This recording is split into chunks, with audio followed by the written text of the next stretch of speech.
ما يأتيهم من ذكر من ربهم محدث إلا استمعوه وهم يلعبون.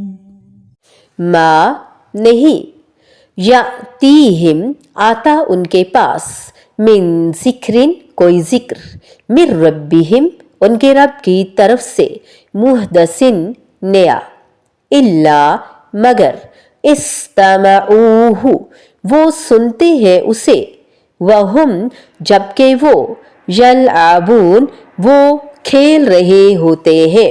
ان کے پاس ان کے رب کی طرف سے کوئی نصیحت نہیں آتی جو نئی ہو، مگر وہ اسے مشکل سے سنتے ہیں اور وہ کھیل رہے ہوتے ہیں.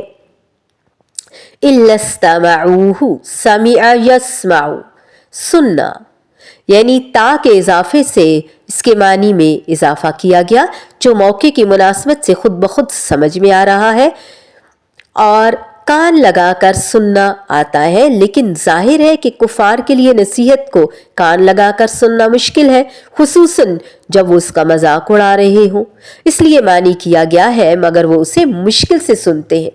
پچھلی آیت میں لوگوں کے غفلت میں گرفتار ہونے اور منہ موڑنے کا ذکر فرمایا.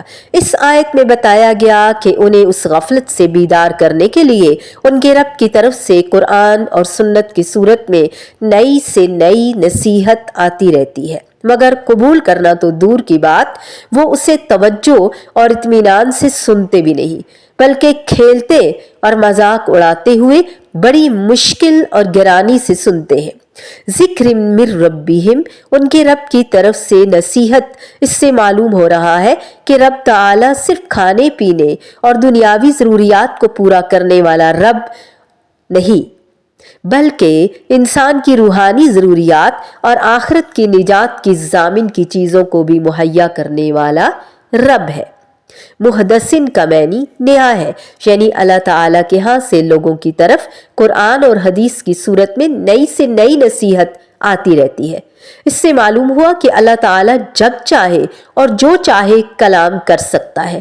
بعض لوگوں نے قرآن کو اللہ تعالیٰ کا کلام ماننے سے انکار کر دیا، بلکہ اسے مخلوق قرار دیا اور کہا کہ اللہ تعالیٰ کا کلام کرنا ناممکن ہے.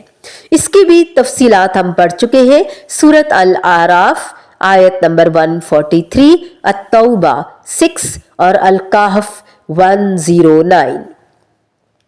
تو زلزلے تو آتے ہیں، کچھ عرصہ دل کو لرزاتے ہیں، زمین طویل جھٹکوں کے دور سے گزرتی ہے، لیکن پھر آہستہ آہستہ اپنی غفلتوں میں ہم کھو جاتے ہیں، کھیل تماشوں میں گم ہو جاتے ہیں، گویا ہمیں تو حساب دینا ہی نہیں.